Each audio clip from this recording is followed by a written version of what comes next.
जय हिंद साथियों आज की इस वीडियो में लेकर आ गए हैं मेरे भाई कक्षा 9 वाले के लिए, जो हमारे कक्षा 9 के विद्यार्थी हैं मेरे भाई, उनके लिए लेकर आ गए हैं मेरे भाई विषय विज्ञान मेरे भाई। और ये अर्धवार्षिक परीक्षा के लिए है मेरे भाई। ठीक, यदि आपने अर्धवार्षिक परीक्षा दी ली है या आपकी अब देखो वार्षिक परीक्षा होगी, तो ये दोनों के लिए बहुत ही वायरल पेपर है दोस्तों। ये पेपर एक बार आप देख लीजिए, इस प्रकार किस लेवल के क्वेश्चन है वो इसमें दोस्तों आपको सारे क्वेश्चन करवाए जाएंगे। ठीक, अब देखो सबसे पहले क्या करना होता है, पेपर प्रश्न पत्र मिलने से पहले अपना नाम डाल दीजिए, उसके बाद रोल नंबर। ठीक, अब देखो ये रहा आपका कोड मेरे भाई HN। ठीक मेरे भाई, अब देखो पूर्णांक जो होगा वो मेरे भाई 70 नंबर का आपका पूर्णांक है। ठीक, समय जो होगा वो मेरे भाई 3 घंटे का होगा। ठीक, ये रहा इसका मेरे भाई पूरा इंट्रोडक्शन कैसे। अब यहाँ पर देखो एक नोट आपको दिया जाएगा मेरे भाई, क्या है, सभी प्रश्न अनिवार्य हैं। ठीक, तो सभी प्रश्न अनिवार्य है, यानी कि आपको सभी प्रश्न करने हैं मेरे भाई। देखो सभी प्रश्न में आपको क्या आता है, सबसे पहले खंड आया था, इसको कैसे सॉल्व करेंगे वो देखो। खंड आ मेरे प्यारे भाई, खंड आ में जिसमें आपसे पूछे जाएंगे मेरे भाई 20 मेरे भाई क्या मेरे भाई बहुविकल्पीय प्रश्न, बहुविकल्पीय प्रश्न। ठीक, बहुविकल्पीय प्रश्न आएंगे मेरे भाई, इसमें क्या मेरे भाई 20 ऑब्जेक्टिव क्वेश्चन पूछे जाएंगे इसमें। ठीक, अब देखो यहाँ पर मेरे भाई देखो खंड आ है, देखो यहाँ पर पहला क्वेश्चन क्या कह रहा है, 10 किलोग्राम भार बराबर है। देखो ये 10 किलोग्राम भार बराबर पूछ रहा है और किसमें पूछ रहा है, न्यूटन में। ठीक, तो देखो पहले यहाँ पर 10 किलोग्राम नहीं, पहले आपको पता होना चाहिए 1 किलोग्राम बराबर कितना होगा। तो आपको बता दें 1 किलोग्राम मेरे प्यारे भाई किसके बराबर होता है, 9.8 न्यूटन के बराबर होता है। अब यहाँ से पूछा है दोस्तों आपसे 10 किलोग्राम की वैल्यू। ठीक, ये तो पूछा है आपसे 10 किलोग्राम, ये मेरे भाई 10 किलोग्राम भार बराबर होगा, तो मेरे भाई ये मेरे भाई एक का कितना गुना 10 गुना किया है, यानी कि 9.8 का आप 10 गुना कर दीजिए, तो यहाँ से क्या हो जाएगा, दशमलव इधर आ जाएगा, यानी कि 98.0 हो जाएगा, यानी कि 98 क्या है मेरे भाई, न्यूटन आया है। तो 98 न्यूटन 10 किलोग्राम की वैल्यू क्या हो जाएगी मेरे भाई, 98 न्यूटन। ऑप्शन नंबर 2 इसका करेक्ट हो जाएगा। ठीक, इस प्रकार के कुछ क्वेश्चन है मेरे भाई और सभी कॉन्सेप्चुअल क्वेश्चन है। ठीक मेरे भाई, देखो यहाँ पर जैसे मेरे भाई क्वेश्चन नंबर 2 कह रहा है सदिश राशि है, ये तो मेरे भाई सभी बच्चे जानते हैं कि मेरे भाई विस्थापन बल वेग त्वरण, ये सभी क्या होती है, सदिश राशि, विस्थापन बल वेग त्वरण, यानी कि वेग भी इसमें आता है मेरे भाई। ऑप्शन नंबर ए सही हो जाएगा, वेग इसका करेक्ट आंसर है। ठीक, अब देखो यहाँ पर से क्या होगा क्वेश्चन नंबर 3 में, देखो एक वस्तु पर करने वाले क्या सॉरी दोस्तों, एक वस्तु पर कार्य करने वाले बल F, वस्तु का द्रव्यमान, यानी कि कोई बल लग रहा है F और वस्तु का द्रव्यमान दिया हुआ है M। ठीक, और बल क्या लग रहा है M, तथा त्वरण A, इसके बीच संबंध, यानी कि मेरे भाई ये क्या है मेरे भाई, ये पूछा गया है आपसे F बराबर A में जो सूत्र होता है उसमें से ये पूछ रहा संबंध, इसमें से कौन सा संबंध मिल रहा है वो बताना। पहली बात तो दोस्तों आपको इस संबंध का मतलब पता होना चाहिए, ये होता है मेरे भाई बल फोर्स। ठीक, और ये होता है मेरे भाई द्रव्यमान मास। ठीक, और ये होता है मेरे भाई एक्सेलरेशन त्वरण। ठीक, त्वरण होता है ये। अब देखो इसमें से जो संबंध निकलेगा, आपसे क्या पूछा है मेरे भाई, देखो इसमें से तो F बराबर फॉर्मूला क्या निकलेगा, F बराबर इसमें से फॉर्मूला क्या निकलेगा, वो कि जो आपके सामने M हो जाएगा। ठीक, क्या होगा M, और जो यहाँ से निकलेगा A बराबर क्या होगा फॉर्मूला, तो ये F के मेरे प्यारे भाई बटे में क्या चला जाएगा M, तो F बटे M हो जाएगा, जो कि ये दिया हुआ है। ठीक, तो इसका ऑप्शन नंबर 2 सही हो जाएगा। इसमें जो F बराबर M में संबंध कौन सा मिल रहा है, A बराबर F बटे M। अगर यहाँ से पूछ ले आपसे कि M की वैल्यू क्या होगी, तो यहाँ से हो जाएगा F, और ये जो क्या है मेरे भाई A बटे हो जाएगा नीचे, तो F M बराबर सूत्र ये निकल गया, A बराबर ये और ये, तो यहाँ से M बराबर तो क्या दिया हुआ है, लेकिन ऑप्शन है यहाँ पर M, तो F बराबर क्या होगा, F बटे A, तो इसलिए ये नहीं होगा, ऑप्शन नंबर ए ये मैच हो जाएगा। ठीक, ऑप्शन नंबर 2 इसका करेक्ट होगा। ठीक, अब देखो अगला क्वेश्चन यहाँ पर क्या कह रहा है, अगला क्वेश्चन कह रहा है त्वरण का मात्रक, क्या मेरे भाई त्वरण का मात्रक आपसे पूछा मेरे भाई, तो यहाँ पर क्या हो जाएगा, क्या होता है मीटर प्रति सेकंड स्क्वायर, है तो सभी बच्चे जानते हैं। ठीक ठीक, यहाँ पर क्या हो जाएगा मीटर प्रति सेकंड स्क्वायर। देखो अब यहाँ पर है वेग परिवर्तन की दर, तो मेरे भाई क्या होती है, वेग परिवर्तन की समय दर को क्या कहते हैं, त्वरण कहते हैं, सभी बच्चे जानते हैं, 1 नंबर आपका पक्का। ठीक, देखो यहाँ से अब देखो यहाँ पर 6 नंबर क्वेश्चन क्या, एक पिंड r त्रिज्या के वृत्तीय पथ पर गति कर रहा है। ठीक, अब देखो ये पूरा चक्कर लगाने पर पिंड का विस्थापन आपसे पूछ रहा है। देखो यहाँ पर क्या है, वृत्तीय पथ है मेरे भाई, क्या मेरे भाई एक व्रत है जिसमें क्या मेरे भाई एक पिंड r त्रिज्या, इसकी त्रिज्या कितनी है r। ठीक, और ये वृत्तीय पथ पर गति कर रहा है, एक पूरा चक्कर जब लगा दे रहा है, ठीक, ये एक पूरा चक्कर लगा दे रहा है, तो ये मेरे भाई क्या हो जाएगा, लगाने पर इसका विस्थापन आपको बताना है। तो देखो जब यहाँ से ये शुरू हुआ तो ये मेरे भाई आधा चक्कर लगा दिया, यानी कि आर हो गया, और ये यहाँ से पूरे जब लगाएगा तो ये मेरे भाई यहाँ पर आ गए, तो इसकी जो विस्थापन क्या हो जाएगा शून्य। तो यहाँ पर विस्थापन की आपको परिभाषा पता होगी। ठीक, तो क्या होती है प्रारंभिक दूरी तथा अंतिम दूरी, इनकी जो यहाँ पर से कोई व्यक्ति चला और यहाँ तक पहुँचा, इनकी न्यूनतम दूरी जो होगी वही होगी मेरे भाई क्या होगी, विस्थापन। अगर यही व्यक्ति फिर लौट कर यहाँ पर आ जाए इसी बिंदु में, तो क्या हो जाएगा, विस्थापन शून्य। तो ऑप्शन नंबर 4 इसका करेक्ट हो जाएगा। ठीक, अब देखो क्वेश्चन नंबर 7 क्या कह रहा है, क्वेश्चन नंबर 7 है वेग का मात्रक, ये आपसे पूछा गया है, वेग का मात्रक है, तो यहाँ पर से क्या हो जाएगा, वेग का मात्रक मेरे भाई मीटर प्रति सेकंड। कौन सा ऑप्शन है मेरे भाई, ऑप्शन नंबर ए इसका करेक्ट है। ठीक, मेरे भाई क्वेश्चन नंबर 7 का ए सही हो जाएगा। यहाँ पर से देखो अगला क्वेश्चन, अब देखो दोस्तों पेज नंबर 2 में यहाँ पर क्या मेरे पेज नंबर 2 में यहाँ पर से आपसे पूछा है, क्या पूछा है यहाँ पर कि 8 नंबर क्वेश्चन है, कह रहा है आकृति तथा आयतन दोनों निश्चित होते हैं। मेरे भाई ये वायु तो होगा नहीं मेरे भाई, ना कि जल का होगा, ना ही पारा का। मेरे भाई ऑप्शन नंबर ए लकड़ी के गुटके के होंगे। ठीक, कैसे मेरे भाई, ये मेरे भाई मेरे भाई क्या है, गुटका ठोस है, इसलिए इसका आंसर क्या हो जाएगा मेरे भाई, तो क्या होगा ऑप्शन नंबर ए। ठीक, अब देखो क्वेश्चन नंबर 9 क्या कह रहा है आपसे, क्वेश्चन नंबर 9 कह रहा है निम्नलिखित में से तत्व है, तत्व आपसे पूछा मेरे भाई। देखो मेरे प्यारे भाई यहाँ पर से क्या मेरे भाई कि यहाँ पर नहीं है मेरे भाई तत्व, तो इसका ऑप्शन नंबर क्या सही हो जाएगा, ऑक्सीजन O2 इसका सही हो जाएगा। ठीक, ऑप्शन नंबर क्या डी सही होगा। देखो अगला क्वेश्चन, क्वेश्चन नंबर 10 है, क्या कह रहा है क्वेश्चन नंबर 10, नमक का जलीय विलयन कैसा होता है मेरे भाई, अगर इसको हम नमक को जल के साथ मिला दे तो क्या होगा मेरे भाई, नमक उसमें पूर्णतः घुल जाएगा, यानी कि समांगी मिश्रण बनेगा। क्या मेरे भाई समांगी मिश्रण, यानी कि नमक का जलीय विलयन क्या होगा, समांगी मिश्रण। ऑप्शन नंबर 2 करेक्ट होगा। देखो क्वेश्चन नंबर 11 क्या कह रहा है, निम्नलिखित में द्रव्य नहीं। ठीक, आपसे द्रव पूछा क्वेश्चन नंबर 11 में द्रव, तो मेरे भाई देखो ये कांच भी एक द्रव है मेरे भाई, क्या है, लकड़ी भी है, और मेरे भाई वायु भी है, तो ऑप्शन नंबर इसका 4 सही हो जाएगा मेरे भाई, प्रकाश द्रव्य नहीं है। ठीक, अब देखो यहाँ पर क्वेश्चन नंबर 12 आपसे क्या पूछा गया वो देखो, क्वेश्चन नंबर 12 है प्यारे भाई, क्वेश्चन नंबर 12 कह रहा है किसी पदार्थ में अणुओं के बीच आकर्षण होता है। देखो मेरे भाई 3 अवस्थाएं होती हैं यहाँ पर, 3 अवस्थाएं। एक तो होती है मेरे भाई सॉलिड की, जिसमें मेरे भाई ऐसे पार्टिकल होते हैं अणु के एकदम पास पास पास पास, ठीक, इसमें यानी कि आकर्षण बल ज़्यादा होता है। एक होती है मेरे भाई लिक्विड, क्या मेरे भाई एक लिक्विड की होती है, कुछ इस प्रकार अणु होते हैं, इसमें थोड़ा यानी कि कम आकर्षण बल होता है, ठीक। और इसमें मेरे भाई क्या होता है मेरे भाई गैस में क्या होता है, इसमें ये अणु है तो यहाँ पर से क्या होगी बहुत दूर दूर होते हैं, इसमें बहुत कम होता है, ठीक। इस प्रकार यानी कि ये कह रहा है किसी पदार्थ में अणुओं के बीच आकर्षण बल होता है। देखो ठोस में जो होंगे वो कैसे होंगे, ठोस अवस्था में सबसे कम, लेकिन ये बात गलत है, सबसे ज़्यादा होते हैं, ठीक, सबसे ज़्यादा। और यहाँ पर द्रव अवस्था में सबसे कम, द्रव जो ये पूछिए लिक्विड, यहाँ पर क्या है द्रव है, तो द्रव में सबसे कम नहीं मेरे भाई, ये मध्य वाला मिडिल क्लास वाला है, ठीक। इन दोनों के बीच में सबसे कम गैस में होता है, इसलिए ये कथन और ये कथन दोनों गलत हो जाएंगे। गैस अवस्था में, गैस अवस्था में सबसे अधिक, ये बात भी गलत है, सबसे क्या होता है आकर्षण बल सबसे कम होता है, ठीक। तो इसमें क्या पूछा गया, ये भी गलत हो जाएगा। तो यहाँ पर ठोस अवस्था में सबसे अधिक, इसमें ठोस में सबसे अधिक होता है, इसलिए ऑप्शन नंबर डी इसका करेक्ट हो जाएगा, ठीक। अब देखो क्वेश्चन नंबर 13 है, कॉपर का प्रतीक है मेरे भाई ये Cu, सभी बच्चे जानते हैं, तो ऑप्शन नंबर 1 सही होगा, ठीक। अब देखो क्वेश्चन नंबर 14 है, वंशागति के वाहक होते हैं तो मेरे भाई क्या होते हैं मेरे भाई जीन। अब देखो अगर ये जीन ऑप्शन में ना होता तो आप गुणसूत्र लगाते, अगर गुणसूत्र भी नहीं होता तो आप केंद्रक भी लगा सकते थे, ठीक। इसलिए यहाँ पर क्या मेरे भाई जीन दिया हुआ है तो जीन इसका करेक्ट आंसर होगा। क्वेश्चन नंबर 15 कह रहा है राइबोसोम किसकी सतह पर पाई जाती है मेरे भाई। ये क्वेश्चन नंबर 15 बहुत ही इंपॉर्टेंट क्वेश्चन है दोस्तों। क्या क्वेश्चन नंबर 15 बहुत ही इंपॉर्टेंट क्वेश्चन है। यहाँ पर से ऑप्शन आपको दिए गए मेरे भाई, यहाँ पर राइबोसोम किसकी सतह पर पाए जाते हैं, आपसे ऑप्शन नंबर है कोशिका भित्ति, गुणसूत्र, कोशिका कला, अंतःप्रदत्त जालिका। तो इसका ऑप्शन नंबर क्या मेरे भाई, ये पाए जाते हैं उपस्थित कहाँ होते हैं तो मेरे भाई अंतःप्रदत्त जालिका इसका करेक्ट आंसर होगा। अब देखो यहाँ पर से जो अंतःप्रदत्त जालिका होती है, इसको देखो एक बार, देखो ये जैसे है हमारी अंतःप्रदत्त जालिका, ठीक, इसको हम ऐसे डिवाइड कर दे रहे हैं। इधर ये हो गया हमारा खुरदुरा वाला पार्ट, ये खुरदुरा, ठीक, ये प्लेन है, चिकना है, ठीक। अब ये वाला पार्ट जो होगा ना खुरदुरा वाला, ये हमको प्रोटीन देगा, ठीक, प्रोटीन देगा। और ये जो चिकना वाला पार्ट है ये हमें वसा देगा। तो प्रोटीन उपस्थित है या वसा उपस्थित है, अगर अंतःप्रदव्य जालिका उपस्थित है ऑप्शन में, तो आप इस ऑप्शन को भी टिक कर सकते हैं, इससे रिलेटेड जानकारी, ठीक। अब देखो क्वेश्चन नंबर 16 क्या कह रहा है, सामान्य मनुष्य में गुणसूत्र की संख्या, ये बात आप सभी जानते हैं कि मेरे भाई क्या होती है 46। अगर जोड़ी पूछे तो इसके आधा हो जाएगा 23 जोड़ी। अब बंगाली जो बच्चे होते हैं उनमें कितनी होती है मेरे भाई, बंगाली बच्चों में मेरे भाई क्या यहाँ पर कर देना है 47, ठीक। क्या बंगाली बच्चों में कितनी होती है 47 गुणसूत्र की संख्या। देखो क्वेश्चन नंबर 17 है, हड्डियों को पेशियों से जोड़ने वाला रेशेदार ऊतक है। देखो जोड़ने का मतलब क्या है, संयोग, तो हड्डियों को पेशियों से कौन जोड़ता है, संयोग, यानी कि संयोजी ऊतक, इसका करेक्ट आंसर है ऑप्शन नंबर 1, ठीक। देखो 18 है क्वेश्चन नंबर, इच्छिक पेशियां पाई जाती हैं तो मेरे भाई देखो इच्छिक पेशियां कहाँ पाई जाती हैं, तो ये आपको पता होना चाहिए भुजाओं में। कैसे नहीं होगा, देखो आहार में तो होता ही नहीं, नेत्र की आइरिस में भी नहीं हो सकता, ठीक। ये मेरे भाई काम तो होता ही नहीं, ठीक। ऑप्शन नंबर इसका दूसरा सही होगा, ठीक। आइए नेक्स्ट पेज, नंबर 19 और क्वेश्चन नंबर 20 दोनों भाई भाई से हैं। देखो क्या कह रहा है, जल का संवाहन मेरे भाई, ठीक। तो मेरे भाई क्या है, जल का मतलब क्या है मेरे भाई, जल का मतलब है जाइलम, ठीक। जल का मतलब जो जम का संवाहन करता है पौधे में, जो जल का मेरे भाई डिलीवरी वाला कार्य करता है, ठीक। तो जाइलम, जल से क्या हो जाएगा, जाइलम द्वारा, जल का संवाहन होता है जाइलम द्वारा, ठीक। देखो भोजन का पदार्थों का संवाहन करने वाला ऊतक है तो मेरे भाई क्या हो जाएगा, फ्लोएम। देखो ये भोजन क्या होता है, फूड, एफ, ठीक, एफ, और ये क्या है फ्लोएम, एफ, एफ, एफ से रिलेटेड क्या है फ्लोएम, इसलिए भोजन का संवाहन क्या करता है, फ्लोएम, ठीक। इसका करेक्ट आंसर ऑप्शन नंबर 3 हो जाएगा, ठीक। देखो यहाँ से बात है आपका खंडवा, क्या मेरे भाई खंडवा आता है उपखंड का, ठीक। यहाँ पर से अब आपको 2-2 नंबर के क्वेश्चन शुरू हो जाते हैं, ठीक, 2-2 नंबर के।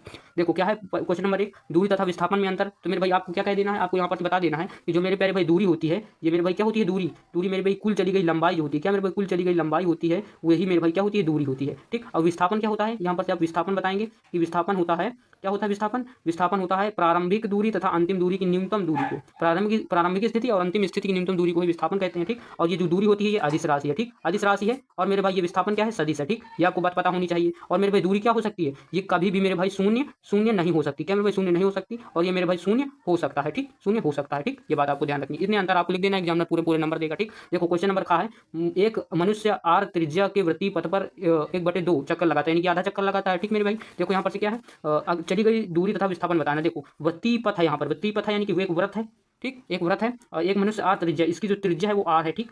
आधा चक्कर लगाता है यानी कि 0.5 चक्कर लगाता है, ठीक, आधा चक्कर लगाता है, 0.5 चक्कर लगाता है। चली गई दूरी याद करना है। देखो अब इसकी जो परिधि होगी, इसकी परिधि आप देखो, परिधि क्या होगी मेरे भाई, वो होगी 2πr। देखो इसकी पूरी परिधि होगी ये इतनी पूरी, ठीक। अब देखो अगर ये इतनी दूरी आया तो मेरे भाई क्या है, आधा चक्कर। आधा चक्कर का मतलब क्या है मेरे भाई, इसका आधा मेरे भाई क्या हो जाएगा, 2 से भाग दे देंगे तो यानी कि πr, ठीक। अब देखो πr इसकी क्या निकल के आ गई, दूरी, दूरी क्या निकल के आपने क्या कर ली, πr, ठीक। इसकी दूरी कितनी हो गई, कितनी दूरी गया, πr, ठीक, πr दूरी। अब देखो यहाँ पर से विस्थापन भी आपसे पूछ रहा, विस्थापन, ठीक, विस्थापन भी आपसे पूछा गया यहाँ पर इस क्वेश्चन में, कैसे निकालेंगे आप, देखो विस्थापन क्या हो जाएगा 2r, कैसे विस्थापन 2r हो जाएगा, यहाँ पर आप देख लीजिए। जब ये वस्तु दोस्तों यहाँ से अब यहाँ तक आई है तो एक त्रिज्या ये है और यहाँ पर से एक त्रिज्या और ये आ जाएगी, यानी कि ये वाली त्रिज्या और ये वाली त्रिज्या मिल जाएंगी, यानी कि 2r, इसका विस्थापन हो जाएगा। दूरी क्या हो जाएगी, πr, इसका करेक्ट आंसर होगा। देखो क्वेश्चन नंबर 2 में है, क्वेश्चन नंबर 2 में का नंबर, बल तथा संवेग के मात्रक लिखना है। मेरे भाई बहुत ही सरल है, मेरे बल का मात्रक क्या होता है मेरे भाई, न्यूटन, और दूसरा संवेग का मात्रक यहाँ पर से आपको लिख देना। संवेग का सूत्र क्या होता है मेरे भाई, संवेग का सूत्र होता है mv, ठीक। तो ये द्रव्यमान है, इसका सूत्र क्या हो जाएगा, किलोग्राम, और ये क्या है, वी वेग है, वेग इसका होता है मीटर प्रति सेकेंड।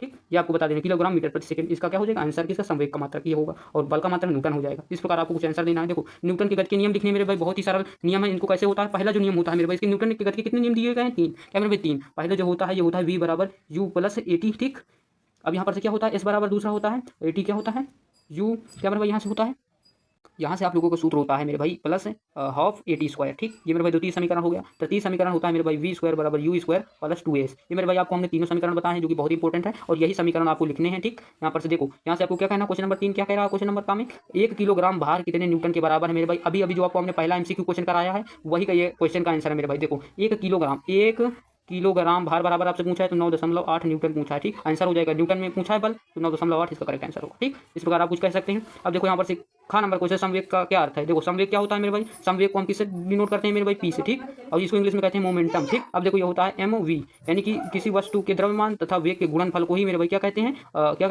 संवेग कहते हैं। ठीक, अब देखो इसे P से प्रदर्शित करते हैं, इसका मात्रक क्या हो जाएगा, देखो ये मास है द्रव्यमान, ये होता है किलोग्राम, और ये वेग है, वेग का मात्रक होता है मीटर प्रति सेकेंड। ठीक, यहाँ से क्या हो जाएगा किलोग्राम मीटर प्रति सेकंड, इसका क्या हो जाएगा मात्रक, किसका मेरे भाई, संवेग का। ठीक, इस प्रकार कुछ आपका आंसर हो जाएगा। देखो क्वेश्चन नंबर 4 है, क्या कह रहा है का नंबर कह रहा है क्वेश्चन नंबर 4 में, एक पिंड का संवेग 2 मिनट में। ठीक, देखो दोस्तों यहाँ पर बहुत सी बच्चे कंफ्यूज हो जाते हैं, यहाँ पर संवेग की बात हो रही है। ठीक, तो संवेग को नहीं भूलना है। यहाँ पर से कह रहा है एक पिंड का संवेग 2 मिनट में 150 किलोग्राम मीटर प्रति सेकंड से बढ़कर। देखो यहाँ पर से कुछ बच्चे अगर इसको ध्यान नहीं देते, यहाँ जो होशियार होते हैं यहाँ से पकड़ ले जाते हैं। अभी अभी आपको बताना है मेरे भाई ये किसका मात्रक है, किलोग्राम मीटर प्रति सेकंड, मेरे भाई किसका है, संवेग का। ठीक, अब ये जो वेग है मेरे भाई 150 किलोग्राम मीटर प्रति सेकंड, इससे बढ़कर मेरे भाई 600 किलोग्राम मीटर प्रति सेकंड हो जाता है।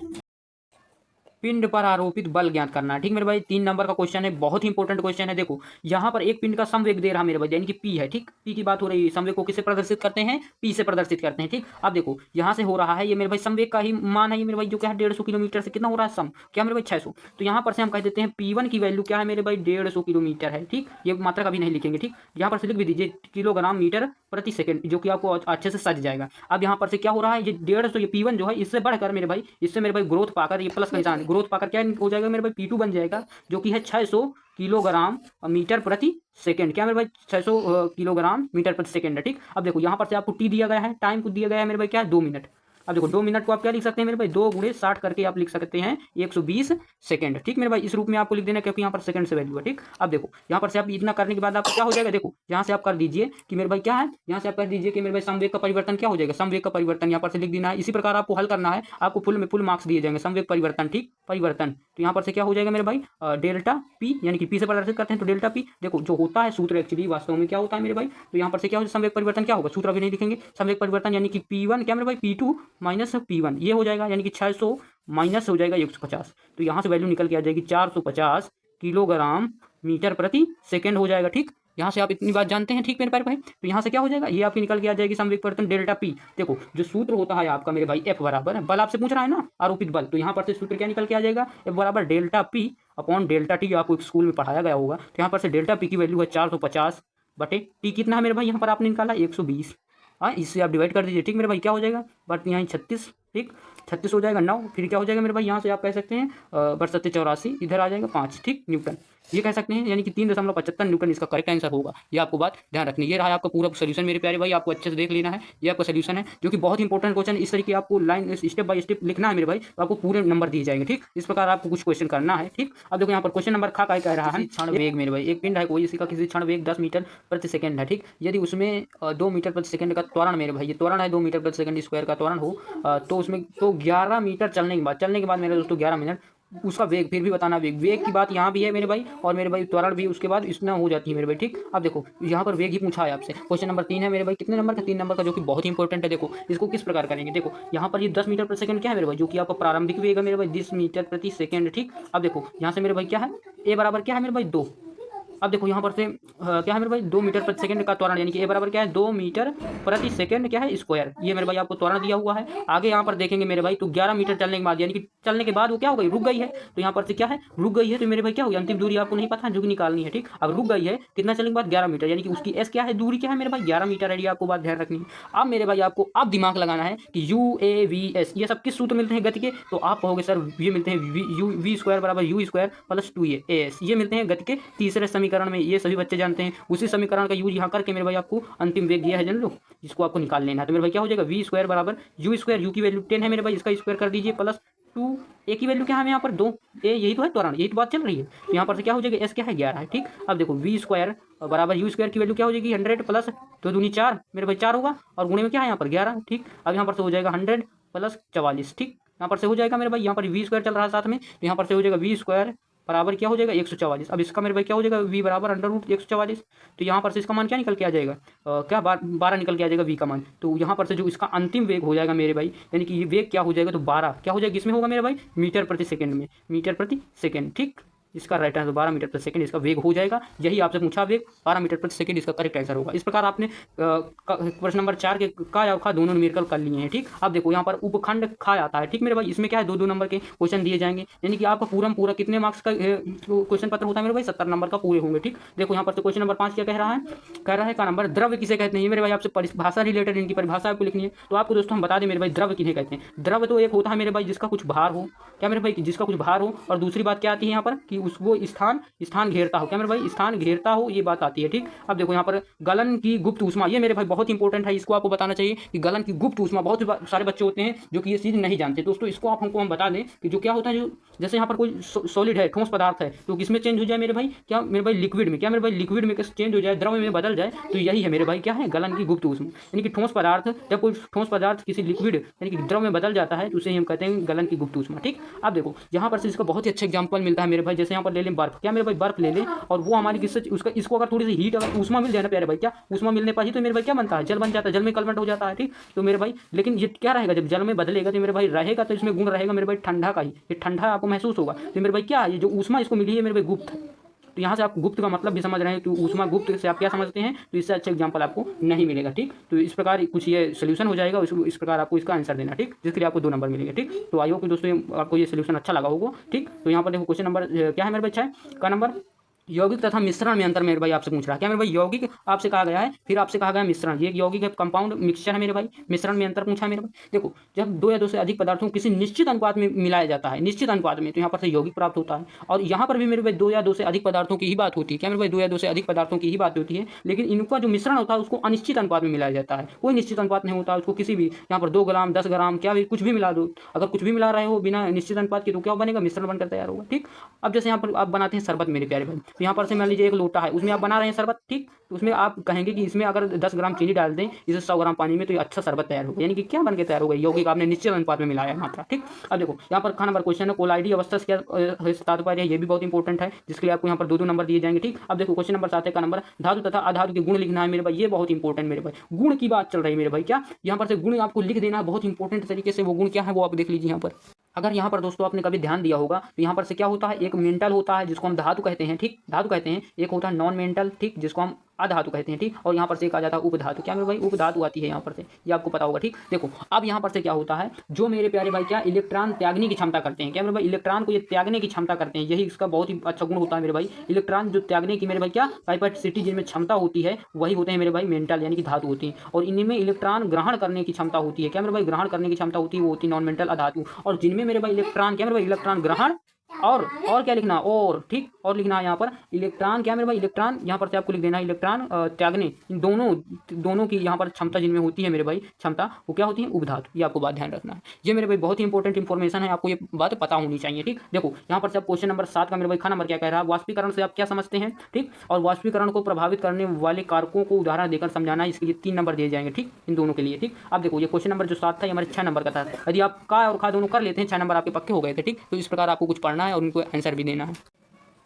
उपखंड ग है प्यारे भाई, इसमें क्या कह रहा है, क्वेश्चन नंबर 8 का नंबर में कोशिका का कौन सा अंगज बिजली घर में और क्यों बिजली घर है। देखो मेरे कोशिका का जो हमारा बिजली घर है, पावर हाउस, ये मेरे भाई क्या होते हैं, ऊर्जागिरी शक्तिगिरी, क्या होती है मेरे भाई माइट्रोकांडिया, ठीक। अब यहाँ पर माइट्रोकांडिया बहुत इंपॉर्टेंट है, ठीक, इसलिए क्यों है ये मेरे भाई कोशिका का अंगज बिजली घर है, क्यों, तो मेरे भाई देखो यहाँ पर एक चैन रिएक्शन होती है क्रैक्स चैप, उसके द्वारा मेरे भाई देखो क्वेश्चन नंबर का है परासरण क्या है, ये मेरे भाई आपसे पूछा क्वेश्चन नंबर 9 का नंबर, ये मेरे भाई कुछ इस प्रकार का आपको पढ़ लेना मेरे भाई, यहाँ पर 10 है 11, ठीक। तो इस प्रकार आपको कर लेना, लेकिन 11 नंबर क्वेश्चन 6 नंबर का, क्योंकि आपको छोड़ना नहीं, बहुत इंपॉर्टेंट है, ठीक।